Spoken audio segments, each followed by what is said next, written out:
జై శ్రీమన్నారాయణ. రాధే కృష్ణ అందరికీ. సో ఈరోజు వీడియోలో మనము అక్షయ తృతీయ గురించి, అంటే చాలా రోజుల నుండి మనం అక్షయ తృతీయ చేస్తూనే ఉన్నాము. చాలా రెమెడీస్ చాలామంది ఇస్తున్నారు, చాలా వీడియోస్ వస్తూ ఉన్నాయి. మన సబ్స్క్రైబర్స్కి నేను సింపుల్గా, అంటే ఎక్కువ ఆర్భాటం లేకుండా ఉండే విధంగా చెప్పాలి అనుకుంటున్నాను. అందుకని ఒక చిన్న వీడియోతోటి మీ ముందుకు వచ్చాను. అంటే మనం ఎక్కువ ఖర్చు లేకుండా తక్కువలో అయిపోయే విధంగా ఉండాలి అనేది నా కాన్సెప్ట్. ఓకే, అంటే మనం ఆర్భాటం ఎక్కువగా చేయొద్దు అని. ఆర్భాటాలు ఎక్కువగా చేయడం వల్ల పూజ చేయడానికి అంత సమయము సరిపోదు. సో మన కాన్సన్ట్రేషన్ మనది ఇప్పుడు అలాగే ఎండాకాలము, మనం అంత టైం కూడా స్పెండ్ చేయలేము కూడా, ఎందుకంటే ఎటు చూసినా వేడిగా అలా అనిపిస్తూ ఉంటుంది. కాబట్టి సో సింపుల్గా హ్యాపీగా చేద్దాం ఈ అక్షయ తృతీయ అనేది. సో అందరికీ కూడా, ఈ వీడియో చూసేవారే అందరికీ కూడా సబ్స్క్రైబ్ చేయండి నా ఛానల్ని. ఇంకొంచెము సబ్స్క్రైబర్స్ పెరుగుతూ ఉంటుంటే మనకి ఇంకొంచెం ఎవరైనా సరే వేరే వీడియోస్ చేయడానికి ఏదైనా సలహా ఇచ్చినా కానీ ఆ వీడియోస్ పరంగా, అంటే జ్యోతిష్య శాస్త్ర పరంగా కానివ్వండి, పురాణాలు, పూజలు, టెంపుల్స్ పరంగా కానివ్వండి, వాస్తు శాస్త్రం పరంగా కానివ్వండి, ఇంకా కొన్ని వీడియోస్ తోటి మనం ముందుకు వెళ్ళొచ్చు. సో తప్పకుండా సబ్స్క్రైబ్ చేస్తారని అనుకుంటున్నాను. థ్యాంక్ యూ అందరికీ. సో ఇక్కడ ఈరోజు ఏంటి, వైశాఖ మాసంలోని శుక్లపక్ష తృతీయ తిథిని అక్షయ తృతీయ అంటారు అని మనందరికీ తెలుసు.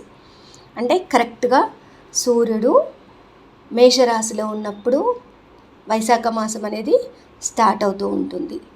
అలాగే ఇప్పుడు కరెక్ట్గా మేషరాశిలో సూర్యుడు ఉచ్చస్థితిలో ఉంటారు. దానివల్ల ఇంకా వేడి అనేది బాగా పెరుగుతూ ఉంటుంది, అవునా?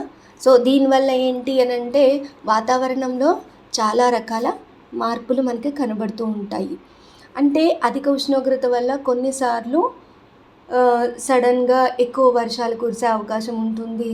సముద్రంలోని అలలు తాకిడి, సముద్రం ఉప్పొంగిపోవడం కానీ ఇట్లాంటివి అన్నీ కూడా జరుగుతూ ఉంటాయి. దీనికి తోడు మనం జ్యోతిష్య శాస్త్రపరంగా చూస్తే ఇప్పుడు లాస్ట్ వీడియోలో కూడా మనం చెప్పుకున్నాం, గ్రహాల తాకిడి ఎక్కువగా ఉంది, దగ్గరగా డిగ్రీస్ ఎక్కువగా ఉన్నాయి. కుజుని వల్ల మీనరాశిలో 4 గ్రహాలు చేరిక ఉన్నారు. అంటే ఇప్పుడు సూర్యుడు ఇటు వచ్చారు కాబట్టి 3 ఉన్నారు, కుజుడు, బుధుడు, శనీశ్వరుడు. దీనివల్ల కొద్దిపాటి గందరగోళం ఉంటుంది, కమ్యూనికేషన్ ప్రాబ్లం ఉంటుంది, ఖర్చులు ఎక్కువగా ఉంటాయి, అనవసర ఖర్చులు ఎక్కువగా పెరుగుతూ ఉంటాయి. శని కుజుల కాంబినేషన్ వల్ల యాక్సిడెంట్స్ కానివ్వండి, యుద్ధాలు కానివ్వండి, ఇట్లాంటివి కూడా కొంచెం ఎక్కువగా జరగడానికి, ప్రమాదకరమైన పరిస్థితులు రావడానికి, అగ్ని ప్రమాదాలు చోటు చేసుకుంటూ ఉంటాయి. ఇలాంటివన్నీ జరుగుతూ ఉంటాయి. సో జ్యోతిష శాస్త్రపరంగా కొన్ని పరిహారాలు, అంటే ఒక ముందు జాగ్రత్తలాగా కొంచెం కేర్ తీసుకోండి అనే విధంగా మాత్రం చెప్తున్నాను. ఏదో భయపెట్టాలనేది మాత్రము కాదు. సో ఇక ఈ అక్షయ తృతీయ రోజు, అక్షయ తృతీయ అంటే అదే రోజున మన విష్ణుమూర్తి 6వ అవతారమైన పరశురాముని అవతారంగా ఆయన జన్మదినంగా భావిస్తారు హిందువులు. అంటే పరశురాముల వారి జయంతి.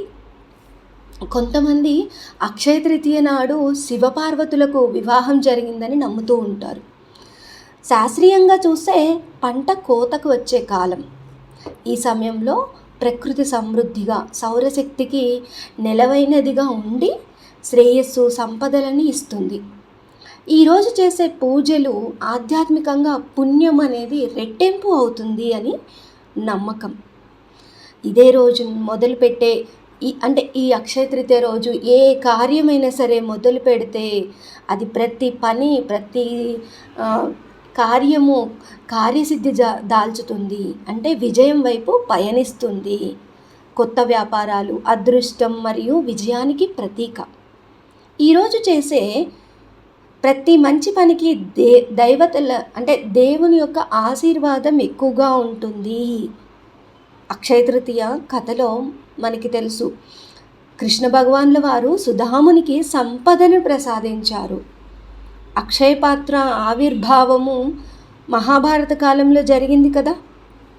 శ్రీకృష్ణుల వారు ద్రౌపదికి బహుమతిగా అక్షయ పాత్రని ఇచ్చారు. ఈ రోజున సంపదల అభివృద్ధి కోసం లక్ష్మీనారాయణులను పూజించాలి. విజయము, శ్రేయస్సు కోసం ప్రతి పనిలో కార్యసిద్ధి జరగడానికి గణేశుల వారిని పూజిస్తే ఫలితాలు శుభప్రదంగా ఉంటాయి. ముఖ్యంగా ఈరోజు సింహాచల లక్ష్మీ నరసింహస్వామి నిజస్వరూప దర్శనము మనందరికీ తెలిసిందే. చందనోత్సవం జరుగుతుంది కదా. అలాగే అక్కడికి వెళ్ళిన వారి అదృష్టం బాగుంటుంది. వెళ్ళలేని వారు మన ఇంట్లో మన పూజ గదిలో ఉన్న నృసింహస్వామికి లేదా లక్ష్మీనారాయణులకి స్వచ్ఛమైన అప్పటికప్పుడు అరగదీసిన గంధాన్ని అద్ది పూజ తర్వాత ఆ గంధాన్ని మనము కూడా నుదుటిన ధరిస్తే గ్రహదోషాలు తొలగుతాయి, దిష్టి దోషాలు తొలగిపోతాయి.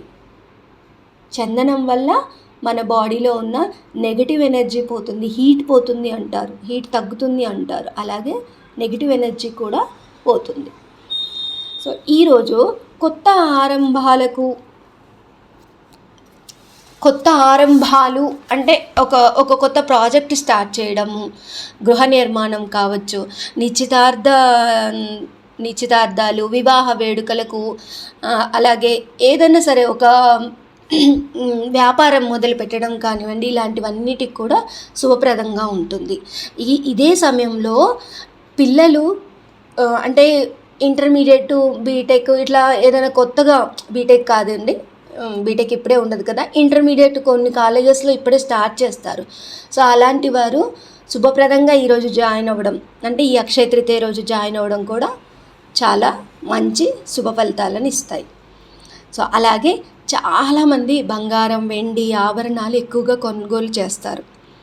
అంటే మన తాహతకు తగ్గట్టుగా, అంటే ఈరోజు ఏది కొంటే అది అక్షయం అవుతుంది అని ఏదైనా కొనగలిగినంత మన తాహతుని బట్టి కొనడం మంచిదండి. కానీ అప్పు మాత్రం చేయకూడదు. అప్పు చేయడం వల్ల అక్షయం అవుతుంది కదా, అంటే ఇంకా పెరగడానికి ఛాన్సెస్ ఉంటాయి, అప్పులు పెరగడానికి ఛాన్సెస్ ఎక్కువగా ఉంటాయి. మన దగ్గర డబ్బు పుష్కలంగా ఉంది, ఓకే పర్వాలేదు, నేను మేనేజ్ చేయగలుగుతాను అనుకున్న వాళ్ళు బంగారం కొనుక్కోవడంలో తప్పులేదు. బంగారం కొనుక్కొని వచ్చిన తర్వాత చక్కగా వాటిని పాలతో శుభ్రం చేసి అమ్మవారికి అలంకరించి ఆ తర్వాత మీరు ధరించడం మంచిది. అలాగే మనకు ఈ వేసవి సమయంలో దొరికే మామిడి పండ్లను ఆ లక్ష్మీనారాయణులకి నైవేద్యంగా బెల్లం పానకం, చందనం కూడా సమర్పించి పూజ చేసుకుంటే అద్భుతమైన ఫలితాలు ఉంటాయి. ఎక్కడికి వెళ్ళనవసరం లేదండి, ఇంట్లో చక్కగా పూజ చేసుకొని ఆ తర్వాత దైవ దర్శనానికి వెళ్ళండి. సో దానివల్ల మన పూజా ఫలితం అనేది రెట్టింపు అవుతుంది.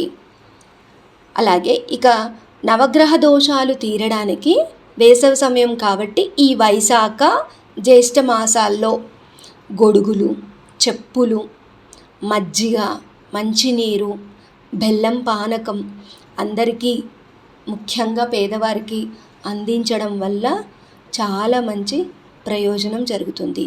అంటే ఇక్కడ పుణ్యకార్యాలు ఏదైనా, దాన ధర్మాలు ఏది చేసినా కూడా వాటన్నిటికీ కూడా మీ ఖాతాలోకి, అంటే మన ఖాతాల్లోకి ఆ పుణ్యం అనేది రెట్టింపుగా యాడ్ అవుతుంది. ఆలయాల్లో పూజలు చేసే బ్రహ్మగారులు ఉంటారు కదా, వారికి పసుపు లేదా చందనం రంగు అంచు ఉన్న వస్త్రాలు ఉంటాయి కదా, వస్త్రాలు ప్రతి ఒక్క వస్త్రానికి అంచు ఉంటుంది ఖచ్చితంగా, మనము అయ్యగారులకు ఇచ్చేవి. సో బ్రహ్మగారులకి వాటిని అందించడం వల్ల, అది నేను దానంగా నేను చెప్పను, మీరు చేసే పూజలలోకి ఇదొక చిన్న బహుమతి అన్నట్టుగా మీరు ఇస్తే, వారు ఆనందంగా స్వీకరిస్తే అది కూడా ఒక పుణ్యమే. అలాగే ఆ బ్రహ్మగారులకి వారికి బెల్లం కూడా, అంటే లక్ష్మీనారాయణులు లేదా లక్ష్మీ వెంకటేశ్వర స్వామి టెంపుల్, ఇలాంటి టెంపుల్స్లో బెల్లాన్ని దానం చేయడం వల్ల, అంటే ఆ గుళ్ళో చేసే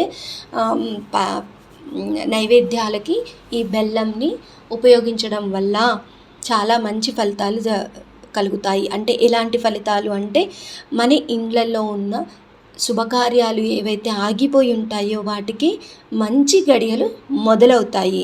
గృహయోగం, వివాహయోగం, మనం చేసే ప్రతి కార్యంలో శుభం చేకూరడానికి ఇదొక నాందిలాగా ఉంటుంది. అలాగే మన ఇంట్లో పూజ చేసుకున్నప్పుడు కూడా ఆ రోజు అక్షయ తృతీయ రోజు పాలతో చేసిన పాలు బెల్లము కలిపి, పాలు బెల్లము మనం రైస్ తోటి చేసే పొంగల్ అంటాం కదా, బెల్లం అన్నం అంటారు, పాయస అన్నం అంటారు. ఇది నైవేద్యాన్ని సమర్పిస్తే ఇంకా కూడా చాలా మంచిది. ఆ నైవేద్యాన్ని అందరూ స్వీకరించడము, తర్వాత ప్రసాదాన్ని అందరూ స్వీకరించడము చాలా శుభప్రదంగా ఉంటుంది. అంటే వాటిలోకి వచ్చే స్వచ్ఛత, మంచి అంటే దేవుని ఆశీర్వాదాలతో వచ్చింది కాబట్టి అది మనకి బలాన్ని చేకూరుస్తుంది. సో తప్పకుండా ప్రతి ఇంట్లో ఆ రోజు పాలు పొంగించినట్టుగా పొంగల్ చేసుకుంటే మంచిది. ఇక అక్షయ తృతీయ సంపదలకే కాదు, జ్ఞాన సంపద అభివృద్ధికి కూడా ముఖ్యమైన రోజు. అంటే ఆ నీలా సరస్వతీదేవి, రాజశ్యామలాదేవి రూపమైన ఆ మాతంగి సరస్వతీదేవిని పూజించడం వల్ల, పుస్తకాలు పెన్నులు పంచడం వల్ల పిల్లలకు జ్ఞానం అభివృద్ధి చెందుతుంది. ముఖ్యంగా మా రాజశ్యామలాదేవిని ఎక్కువగా ఆరాధించేది అక్షయ తృతీయ రోజే. తెల్లని కమలంలో నుండి ఉద్భవించిన ఆ సరస్వతీదేవి తెల్లని కమలంలో కూర్చొని మనందరికి కూడా సంగీత జ్ఞానాన్ని, విద్యని, ప్రతి ఒక్కరి మనసులలో ఆహ్లాదాన్ని, జ్ఞానంతో నింపడము, ఇవన్నీ కూడా ఆ మాతంగి దేవత చూసుకుంటారు. సో ఆ అమ్మవారిని అక్షయ తృతీయ రోజు పూజించడం వల్ల, అలాగే పెన్నులు, పుస్తకాలు పిల్లలకి పంచడం వల్ల జ్ఞానం అభివృద్ధి చెందుతుంది. పిల్లలు ఎవరైతే ఉన్నారో వాళ్ళకి విద్యలో అభివృద్ధి కలుగుతుంది, ఆటంకాలు దూరం అవుతాయి. కొంతమంది బ్రహ్మగారులు నాలుక మీద సరస్వతీదేవి మంత్రాన్ని రాస్తారు చిన్నపిల్లలకి. అలాగే చాలామంది వసంత పంచమి రోజే కాకుండా అక్షయ తృతీయ రోజు కూడా చిన్నపిల్లలకి విద్యాభ్యాసాన్ని స్టార్ట్ చేయిస్తారు. సో ఇవన్నీ కూడా శుభదినాలే. అంటే ఈ అక్షయ తృతీయ రోజు చేసే ఈ ప్రోగ్రామ్స్ అన్నీ కూడా శుభప్రదంగా ఉంటాయి. మనం ఆ రోజు పసుపు రంగు వస్త్రాలు, చందనం రంగు వస్త్రాలు, లేదా హాఫ్ వైట్ అంటే గోధుమ రంగు వస్త్రాలు ధరించడం వల్ల కూడా మంచి అట్రాక్షన్, మనకి మంచి ఆ రోజు ఆ ప్రకృతిలో ఉన్న పాజిటివ్ ఎనర్జీస్ అన్నీ కూడా మనకి అందుతాయి. సో ఇలా సింపుల్గా పూజ చేసుకోవడం వల్ల చాలా మంచి ప్రయోజనాలు కలుగుతాయి. అలాగే సాత్విక ఆహారం తీసుకోవడం, దాన ధర్మాలు చేయడం, కొత్త కుండ ఒక కొత్త కుండ తీసుకొని దానిలో మంచినీరు నింపి ఎవరైనా పేదవారికి దానం చేయడం వల్ల చాలా మంచి ఫలితాలు కలుగుతాయి. అలాగే అంటే ఎక్కువగా నీటిని దానం చేయడం. ఇప్పుడు అవసరమైంది ఏంటండి వేసవిలో? చెప్పులు, మంచినీరు, మజ్జిగ ఇలాంటివే కదా. అలాంటివి దానం చేయడం. ఒక కొత్త కుండలో మంచినీరు తీసుకొని వాటిని పేదవారికి దానం చేయండి. మన ఇంట్లో వాళ్ళకో, మన ఇంటి పక్కింటి వాళ్ళకో అలా కాకుండా కొంచెం పేదవారికి ఇవ్వడానికి ప్రయత్నం చేయండి. అలాగే కొత్త కుండలో నీరు, బెల్లం పానకాన్ని మనము పెద్దలకు ఎలా సమర్పిస్తాము? పితృదేవతలకు. అంటే మన ఇంట్లో పితృదేవతల దగ్గర ఫోటో దగ్గర పెట్టి వారికి అందించినట్టుగా కానీ, లేదనంటే బయట అవి కొంచెం సమర్పించినట్టుగా సూర్యుడిని చూస్తూ దక్షిణం వైపు తిరిగి పితృదేవతలకు సమర్పించినట్టుగా సమర్పించినా కూడా వారి యొక్క పితృదేవతల యొక్క ఆశీర్వాదాలు మనందరికీ కూడా తప్పక లభిస్తాయి. ఇవన్నీ చిన్న చిన్న పరిహారాలండి, ఆర్భాటాలు లేకుండా సింపుల్గా చేసుకునేవి. ఒకటి ఏంటంటే ముఖ్యంగా చాలామంది ఉపవాసాలు కూడా చేస్తారు, కానీ సాత్విక ఆహారము, దేవునికి పెట్టిన నైవేద్యాలతోటి ఆ రోజుని గడిపినా కూడా చాలా బాగుంటుంది. అండ్ ఎవరైతే మంత్రోపదేశం తీసుకున్నారో, లేదంటే ఏమైనా స్తోత్రాలు చదువుకోవాలి అనుకుంటున్నారు, అంటే రెగ్యులర్గా చదువుకోవాలి అనుకుంటున్నారో, లేదు 108 సరస్వతీదేవి కానీ, లక్ష్మీనారాయణలే కానీ ఏదైనా మంత్రం చదువుకుంటే ఇంకా మనకి పుణ్యము, దాన ధర్మాలు చేసిన దాంతో పాటుగా మన మంత్రసిద్ధి కూడా కలుగుతుంది. సో పొద్దున సాయంత్రం 2 రకాలుగా యూటిలైజ్ చేసుకొని ఆ రోజుని మనం శుభప్రదంగా ముందుకు తీసుకెళ్తే చాలా చక్కటి ఫలితాలు అందుతాయి. అలాగే జ్యోతిష శాస్త్రపరంగా కానీ, వాస్తు శాస్త్రపరంగా కానీ ఎటువంటి సమస్యలు, పరిష్కారాలు, అలాగే ఇంకా కొంచెం పిల్లలు ఏదన్నా ఏది అంటే వాళ్ళ పిల్లలు ఏ సబ్జెక్ట్ తీసుకుంటే వాళ్ళకి ఉపయోగపడుతుంది, ఇంటర్లో చేరేవాళ్ళు, బీటెక్లో చేరేవాళ్ళు, వాళ్ళకి ఉపయోగకరంగా ఉండే సబ్జెక్ట్స్ ఏంటి, అవి ఏ కోర్స్ తీసుకుంటే బాగుంటుంది అని సజెషన్స్ కోసం కానివ్వండి, అంటే వాళ్ళ జాతకరీత్యా ఏది ఉందో తెలుసుకోవాలి అని కూడా ఉంటుంది కదా. అంటే డాక్టర్ చదివిస్తే బెటరా, లాయర్ చదివిస్తే బెటరా అనేది ఉంటుంది కదా. అలాంటి వాటికి కానీ ఎటువంటి యొక్క ఉన్నా కానీ డౌట్స్ క్లారిఫై చేసుకోవడానికి పర్సనల్ చార్ట్స్ని మనం ఒకసారి చెక్ చేసుకుందాము అనుకునే వాళ్ళకి, ఏదైనా సరే సమస్య ఉన్న పరిష్కారం కోసం కానివ్వండి, నా నెంబర్కి కాల్ చేస్తారని నేను అనుకుంటున్నాను. అలాగే లైక్ చేయండి, ఈ వీడియోని షేర్ చేయండి. ఇందులో ఇంకా నేను కొన్ని రెగ్యులర్గా యూస్ఫుల్గా ఉండే గవర్నమెంట్ జాబ్కి రిలేటెడ్ కానివ్వండి, అలాంటి సరస్వతీదేవికి రిలేటెడ్ కానివ్వండి, ఇంట్లో ఉండాల్సిన లక్ష్మీదేవి పూజకు సంబంధించిన మంత్రాలు కానివ్వండి, అలాంటి వీడియోస్ చేశాను. వాటిని కూడా మీకు నచ్చిన వారికి, మీ ఫ్రెండ్స్కి వారికి షేర్ చేస్తారని